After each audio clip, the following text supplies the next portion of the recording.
is related to one of the powers that is the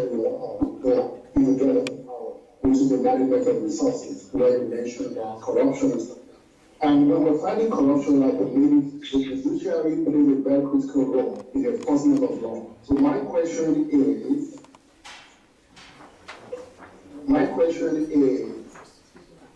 how would you describe the present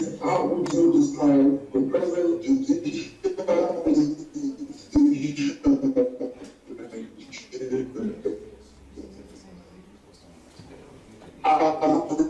professor of law? What's the present judicial in terms of citizen confidence in the rule of law, credibility, and even accountability? And what do you intend to do? Because I know you are a professional in that field. Thank you very much. Okay. So do I go ahead and answer that question? Or? Yes, please go ahead. All right. As I said, it is corruption across institutions, all in one way or the other. And we think that in dealing with the issue of corruption, we have to take an approach that cuts across institutions, including the judiciary. We have to deal with all of those issues. I'll just give a very quick example of what we have done, or what we did in Lagos State, where I served as Attorney General for 8 years. When we were in the Lagos State government, we did fight corruption, beginning with the judiciary. And one of the things that we found when we got into office in 1999, we did a survey of lawyers who practiced in the courts of Lagos State, and we asked them what their perception was of corruption in the judiciary of Lagos State. This was in 1999. 89% of those we asked said that the judiciary was notoriously corrupt. 89%. Now we asked ourselves the question, okay, so how do we deal with this? We looked at the issue of remuneration of judges, and I had occasion to speak with senior judges and ask the whole question of what they were being paid. Now, judges at that time were being paid 67,000 naira, which is probably something like $500 or so. That was in 1999. Now, these are people who have the power of life and death over others. They control, they can say, you lose your house, you lose all your resources, and they were paid 67,000 naira. So an honest judge could not build a house, an honest judge could not buy themselves a car, or even go on holidays. So it was so clear that we needed to deal with the issue of remuneration, and that's the first thing that we did. We started by a policy of ensuring that once you become a judge in Lagos, you are given a home, and that home is yours for life.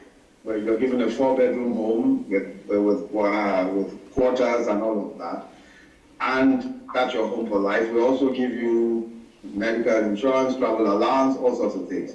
To cut a long story short, we started paying much, much, much better than, and so judges today can basically afford most of what anyone in the private sector can afford.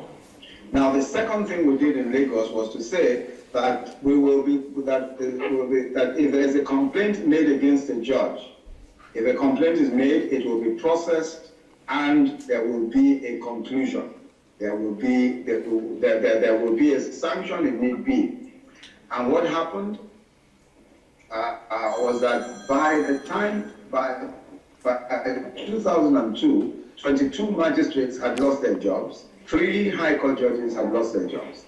Now it became clear to everyone that we were simply not going to tolerate corruption, we're not going to tolerate misbehavior. When that same survey was done in 2007, that survey that I referred to earlier, looking at corruption in the High Court of Lagos State, from 89% was down to 0% of lawyers saying that the judiciary in Lagos was corrupt. 0% from 89%. Now what happened? It wasn't as though people suddenly became saints or anything like that, or they became angels. No, it was just simply realizing first that people ought to be decently paid, but secondly, that there will be consequence for corruption. What is happening in Nigeria today is that there is no consequence. There's no consequence for anything.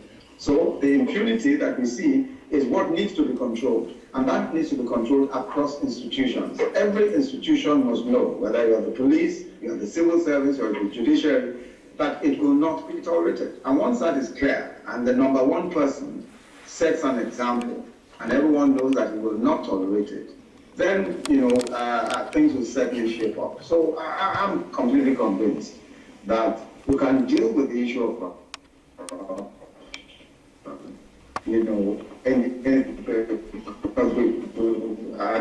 there is some example that we've seen. So that's my position. And I can begin to talk about any institution that is not afflicted one way or the other by this corruption issue. But I think that we can start doing something about it. Thank you. Thank you, Prof.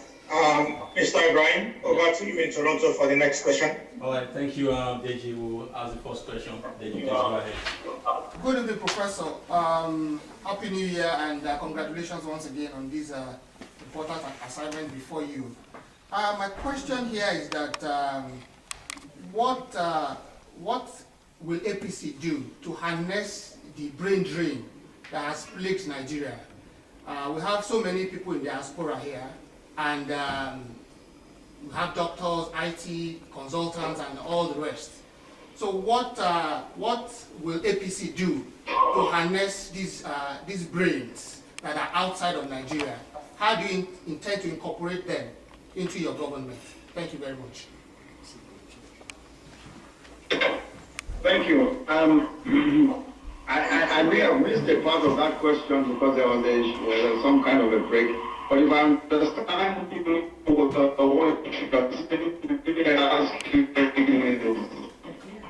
what will APC do to incorporate professionals in diaspora to govern government?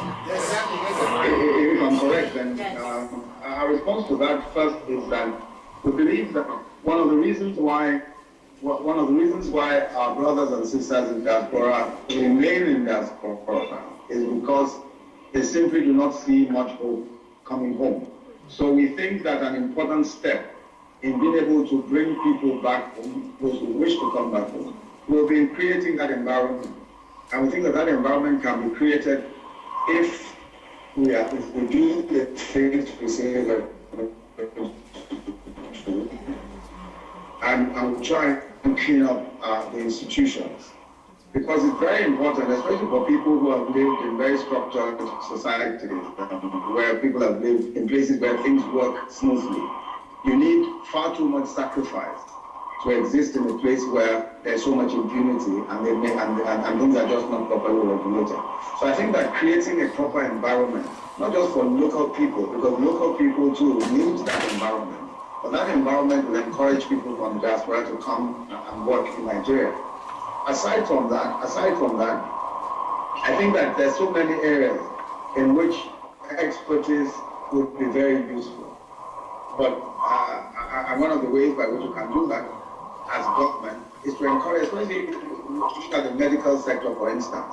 I think that that's an area, for instance, where a great deal of encouragement can be given, because government pays directly in many cases for medical services, and government can create the circumstances for doctors and nurses and medical personnel in diaspora to come home to work in good state-of-the-art hospitals that government itself funds with the private sector and all that. But I think that all in all, the government will be open to all manner of initiatives that would allow people in diaspora to come and work. But I think that the most effective thing we will do is to create an enabling environment that is comfortable for those who are even in Nigeria to work, so that becomes more attractive for persons in diaspora to come home also to join in the effort of developing our nation. Thank you, Professor. The next question will come from Mr. Bashar Abogame. Over to you.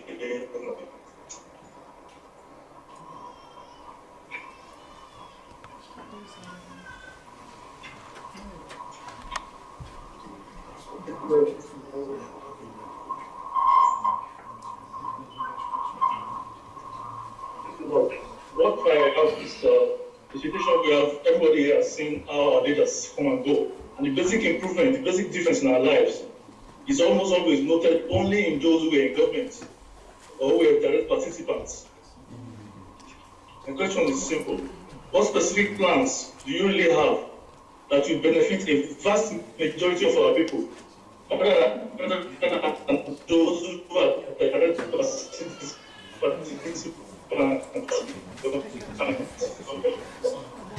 Thank you. Oh. And that's why we talked about job creation. Job creation, we talked about social security. We talked about universal health care. We talked about education. I don't think I spoke at length about education. We talked about agriculture and encouraging agriculture by incentivizing agriculture. These are all areas that we expect that people will benefit from. And I want to say also that, and that's one of the reasons why I said from the beginning, that the reason why we're saying change is because for the central government of Nigeria, we have never had a progressive tendency being in office for that central government. And that really is the point. That really is the problem all by itself. Because you need to have people who are thinking about how to develop the country and about how to ensure that the majority of people are given a fair chance in life. And the point you have made, which is very important, is that people in government are the ones who enjoy them. And that has been the case for so many years. And that's the point we're making. The first priority of the government is to ensure that that is not the case. Because the reason why people in government enjoy them is because they are doing something wrong. So if they were doing something right, then everyone ought to be enjoying as they call it in Nigeria, the dividends of democracy. So I think that we shouldn't. I don't think that we should assume that this is going to be business as usual. And that's why when I started off, I said that this will be this election for February 14, 2015 will be a major change in Nigeria when the APC wins. It will mark a major change. It is definitely a watershed election. Because things are certainly not going to be the same. Things are certainly not going to be the same. And I don't think that Nigerian governance should be judged by what we have seen in several of the federal governments of Nigeria. For the past 15 years, we have had one ruling party, and it is our respectful view that that ruling party represents a retrogressive tendency in Nigerian politics, and it should not be allowed to continue. That's why we're calling for change. That's why we're saying it is time to change. It is time for governments that are people-centered governments, and that thinking about the people and the future to take over power. So important for us. These elections are so important. They're defining for the nation, and we think, and that's why we think that come February 14th, 2015, a decision has to be made whether we intend to continue with business as usual, the same old government, the self-action of described, or whether we want a government that can take this country to our mission. Thank you. Question, okay? Thank you. The next question will come from Mr. Wilson Akinwale. Sorry. Toronto will have to ask a question. That's to be from Toronto. Sorry. People in Toronto. What's the question? You have the floor in Toronto, please. Yes, my question is, what will APC do to curb the malaise in Nigeria? We know this cannot be eradicated in 4 years, but what will APC do to ensure that corruption in Nigeria is reduced? Will they retain EFCC and ICPC? Will APC keep any of the programs of PDP?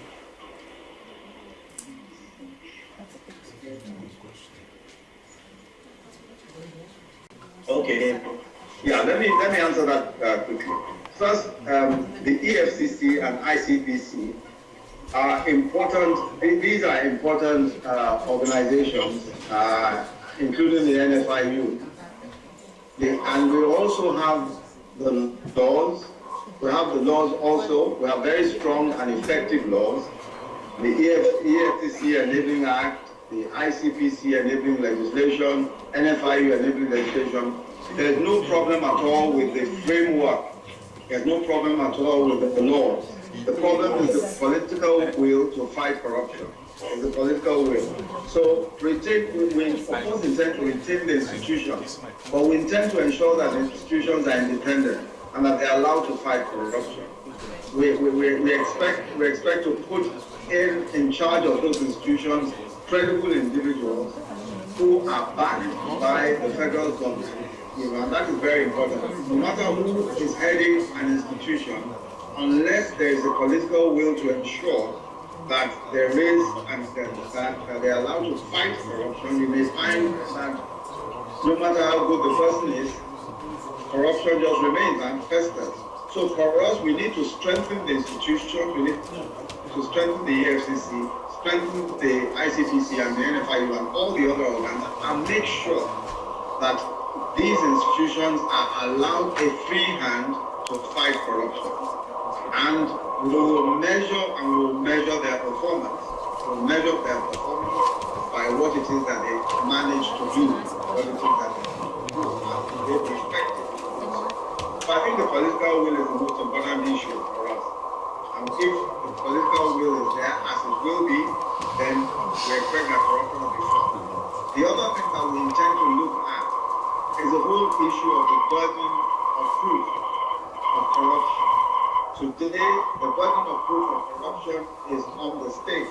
So if, for instance, I have been in office for 4 years as a president, and I own a private jet or 2 private jets, so long as you cannot find how I stole the money, the state cannot punish me. So we intend to look at that whole question of burden of proof.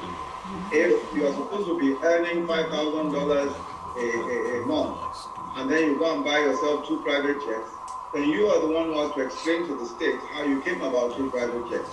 So reversing the burden of proof is very important in facilitating the whole process of proving against public officials or other persons who steal the resources of the state. So we're going to be taking a look at that as well. That's one of the radical steps I would think may help in the prosecution of corruption. That's it. So we will work with those same institutions, but political will work with them. Thank you. Thank you, Professor. The next question will be from Winnipeg. Let me just quickly say that we'll just take 2 more questions from each location, and we'll round up this event. So the next question will be from Winnipeg, and I have here Mr. Wilson Akinwale.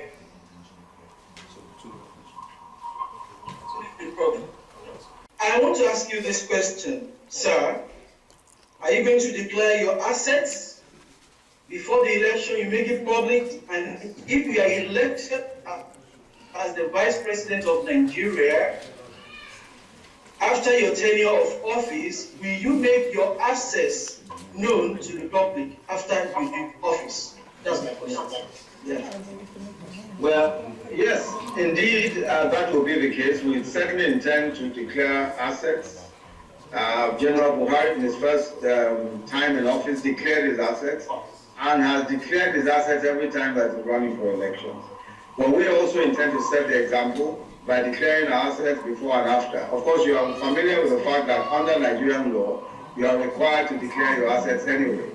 You are required to declare your assets going into government and coming out of government. But the only snag with that legislation is that you are not required to declare your assets publicly.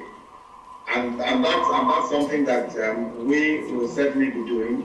We believe that public declaration of our assets will set a good example for the country, and we will do so. Thank you, Professor. Over to you, Toronto. The first question was, what is APC's position regarding foreign policy and engaging the international community? Then the second one is about women, the abuse of women. Are you still getting it? They lost. Abuse of women? Yes. In Nigeria, it's rampant with our men beating their wives and all those stuff. Because some women are not independent, they don't have a job, or they only leave because some their husband goes to work. And even the ones that are working, they are being abused as well. What are we going to do to these men to help them rehabilitate So they stop beating their wives and killing them.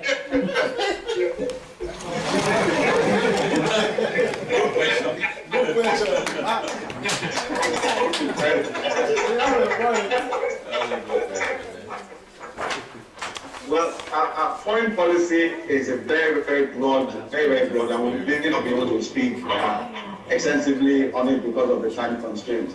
But one thing that I want to emphasize for foreign policy is that we regard foreign policy as an important aspect of improving our economy and also an important aspect of ensuring that the place of Africa in the international. Now, our foreign policy will be driven by the need to ensure that our economy is strong. That will be one of the major reasons, one of the major drivers of our foreign policy. We'll be taking a look at a lot of trade policies that will be unfavorable to us. We'll be taking a look at conventions that will be unfavorable to us because our foreign policy really, we believe that our national interest must be the major driver of foreign policy. And we're going to adjust foreign policy as frequently as we need to be able to satisfy the need to have our national interest being at the very center of foreign policy. Whatever is our national interest will be what determines the way that we'll relate to the international community. I think that in the past few years, what we have seen is that we've entered into conventions, we've entered into all manner of international agreements without necessarily paying attention to how they impact business locally, how they impact our living conditions in Nigeria and all of those kinds of things.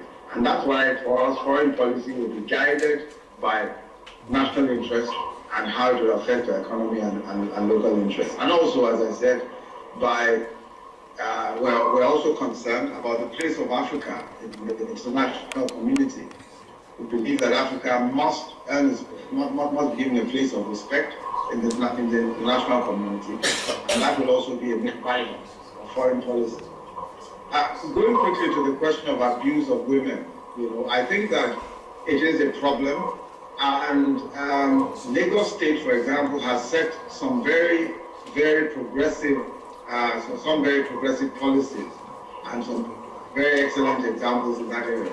First, in Nigeria, in Lagos State, there's legislation against wife battery.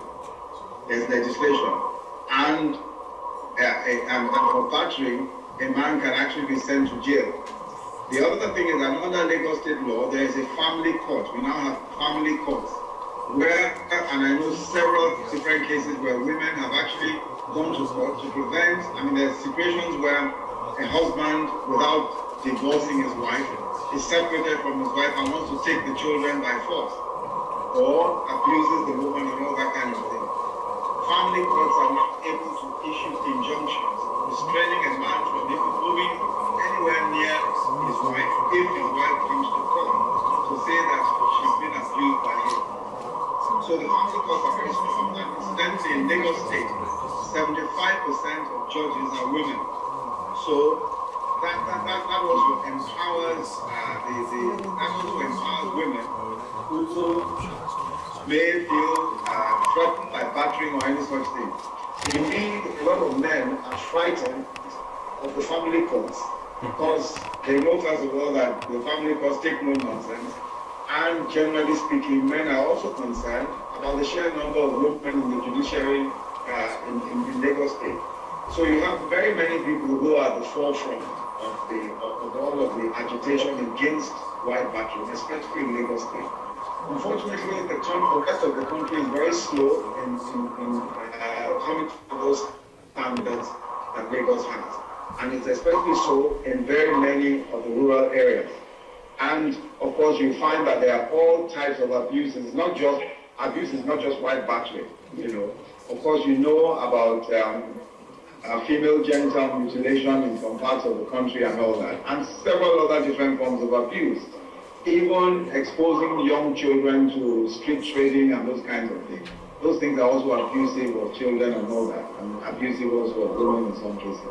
So we think that a lot of the examples of Lagos State will have to be replicated, and we have to encourage states to replicate this.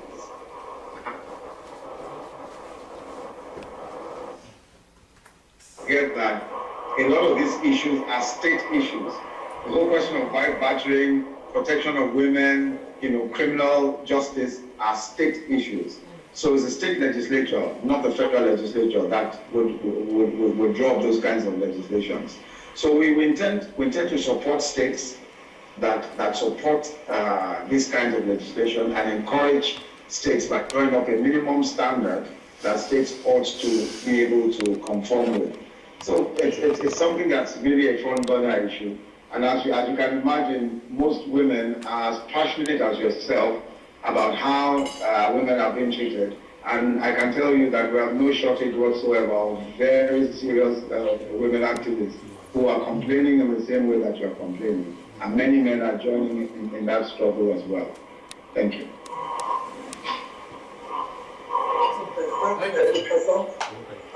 The next question will be coming from Razak Shaibu. Razak Shaibu.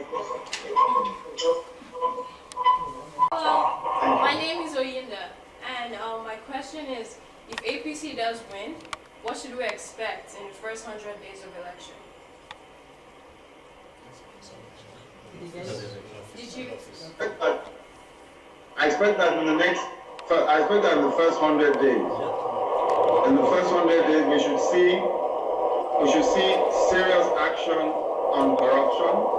That is to say, laying the framework for fighting corruption, by the sort of appointments that are made, and by the statements that are made, and the seriousness that we come into office with. I expect that you will see certainly changes in the whole question of transparency.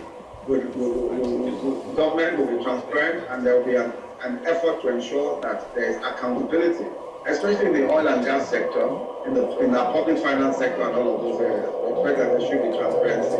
We also intend to, in the first 100 days, take one good look at security and try and improve the security situation. And I've gone into some detail about how we intend to do that. We think that the security situation will also be one that will benefit significantly from the first 100 days. We also expect that within the first 100 days, we would have set up the framework, at least the framework for our social security scheme. We have started the framework for our social security scheme within the first 100 days. Of course, within the first 100 days, we expect to have created the jobs that government will create directly, because those are direct relations to government. And not just as I said before, the state will be creating some jobs from day one. So within the first 100 days, we expect that those jobs will be created. So we expect that there will be quite a bit of activity, within that period. But a lot of the activity, of course, as you can imagine, will be at the nascent stages, at the stage of the beginning of those things. So those are some of the things to expect in the first 100 days. Thank you, Professor. So there will just be one question from each location of this event. We'll take one from Winnipeg and then one from Toronto. And if after those two questions, if Professor have any closing remarks. He has a question. I don't have a question. Reading mark or anything, we'll hear that from you, sir. And then one of the committee members here will give the vote of thanks.